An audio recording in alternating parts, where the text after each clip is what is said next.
this morning I have the privilege of sitting in studio and chatting a bit about inter-school faith. This morning I have in studio with me Mr. David Edmund, who's one of the committee members, and online Mr. Brian Nurse, and we are talking IVCF.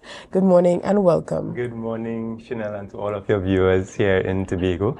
It's great to be here. Thank you for having us. Yeah? Right. And this is the Inter-School Intervarsity Christian Fellowship. That's correct. And for the persons who don't know, these are the persons who would have usually come into our schools and, share the good news about Christ.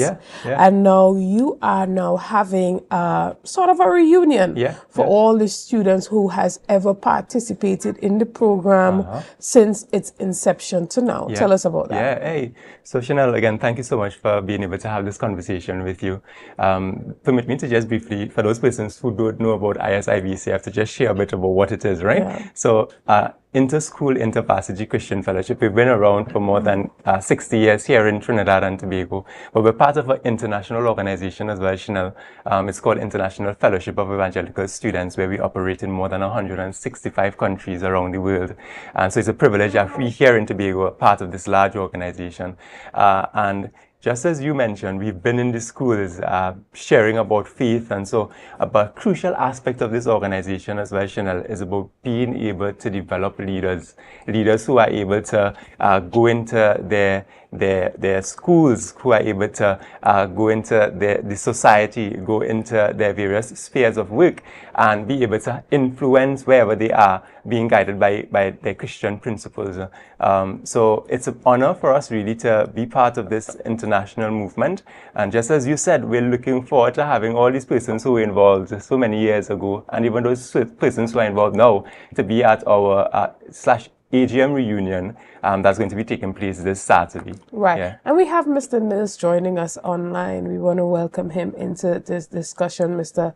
Brian Nurse, who is also one of the committee members that's going to be a part of this discussion. But when exactly is this going to be happening? And it's going to be taking place at the Scarborough Library. Give us the time and dates. So Shenell, it's going to be this Saturday, starting at 2 p.m. That's the 9th of November. And may I just add as well, Shenell, this is the first time that we're actually having part of our AGM, national AGM here in Tobago. And this is why we are so excited to invite those persons who were involved, those persons who haven't heard of IVCF for a while, or who were involved so many years ago. This is an opportunity for you to really come and interact and meet those persons who you haven't seen for a while, as well as some of the newer persons who are carrying on the baton, if we were to describe it like that. So it's this Saturday, the 9th of November, at 2 p.m. at the Scarborough Library, a facility that could host about 200 persons. So, we're open to have as many persons attending as possible. Right. And what is this annual general meeting going to be about particularly? Please tell us. For sure. Shenell, we have been seeing a lot of great reports and hearing of good things that's happening within the schools in the movement. And this is an opportunity for us really to share and to be accountable to all those persons who are involved in the movement, or even those persons who want to get involved in the movement one way or the next, to come and hear what is happening, to see how they are able to even make some proposals as to how we're able to advance as a movement, as well as those persons who want to get involved one way or the next. So that is what this AGM is really going to be about, sharing what is happening, as well as the persons to see how they can get involved. Okay, so you are going to be recruiting volunteers through the initiative? Yeah, absolutely. So if you're interested in volunteering, whether it be being part of the team that goes to various schools to assist there, if it comes to wanting to take part in one of the events, facilitating an event that we would have, because we'd have numerous events. There are times we would have national camps. There are various activities that would have like some prayer events, and so there are events such as fundraising events. There's some get-together with the students as well. So there are various stuff that, there are various work where we need volunteers. We need persons who might be interested in taking part to get involved. So it is a kind of recruitment. And what type of opportunities for growth do you think exist within the organization for persons who want to be a part? There are many, I would say. I'll start firstly with the students, right? Those persons who are involved in the secondary school. What we try to do, Shenell, is really see how we are able to equip students to become better leaders. So there's a lot of training for the aspect of leadership when it comes to time management, when it comes to planning agendas, schedules, when it comes to dealing with conflicts, when it comes to financial management, and so there's many opportunities, training opportunities in that. In addition to that, when it comes to your ability as a student, when it comes to socializing and interacting with others, and so I think because Tobago is so small and we're able to bring the students together, you have that sort of encouragement that comes along with that sort of interaction, and knowing that you're not alone, that you're able to stand by good principles, ethical principles, and so while you're in school and becoming whatever you may want to become. There's a lot of there's some travel opportunities as well for students, because we do have international events, and so where we try to have our students attend and engage in as many as possible. For persons who want to be volunteers who were part of the movement before, there's the opportunity for you to really use your skills to see how you are able to transfer that to the younger generation, as well as there's some travel opportunities, there's some training opportunities. And who doesn't like to give back, Shenell? Who don't like to all of these skills that you've gained, all of the knowledge that you've gained, how you're able to share that with other persons. And how many years have you guys been in operation? Yeah, Shenell, here in Trinidad and Tobago, we've been in operation for more than 60 years. That was because of the great work of one of our founding persons here, Ruby Thompson.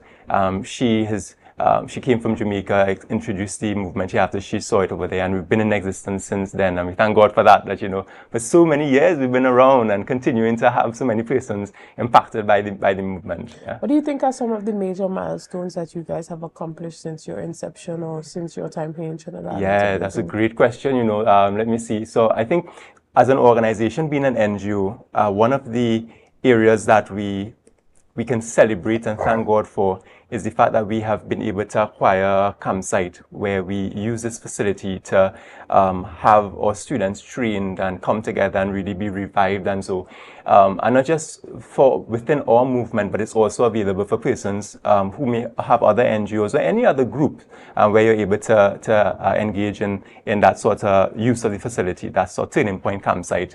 I think another major achievement is being able to have volunteers, Shenell. It is a difficult task to really have persons who are passionate and desirous of giving back. And I think because we have been able to have those persons who are interested in really serving, that's within the schools or teachers, just as Brian, he is one of the sponsors at one of our schools here in Tobago, having these volunteers consistently amidst all of their obligations, which can be so demanding at times, them being willing to serve in that capacity, I would say that's a big achievement that we take a lot of, we celebrate a lot. So those, I think, are two of the major achievements I would want to highlight here. Excellent. And so again, this event is taking place this Saturday at 2 p.m. at the Scarborough Library, individuals can just walk in and be a part of that, or do they have to RSVP? So, Shenell, because we want to cater for persons, because there's going to be food, it's a complimentary event, there's no fees or anything attached to it. So we want to cater for you. So what you need to do is to give us a call at 355-5365, or you could even go onto our website and you should get some information there as to how to contact the office and so. But 355-5365, you should call and let us know that you are interested in attending. I think I saw the flyer up earlier, so all of the numbers and even the information would be there. But if by chance, Shenell, persons didn't get a chance to register or call us, so we thought, don't stress yourself, come through. We will see how we can make arrangements accordingly. A place is never too small to accommodate our fellow Tobagonians, and we would make arrangement. Even if we have to drink water, we have to share water and something else. we'll make it work. So call the numbers on the screen and let us know at least that you're coming. Yeah. Excellent. Thank you so much, David. We want to thank the whole of the IVCF team of all that you have been doing over the years and for deciding to host this event here in Tobago on Saturday at 2 p.m. at the library. Guys, we're going to take a quick break right here. We're going to be right back after this. See you soon.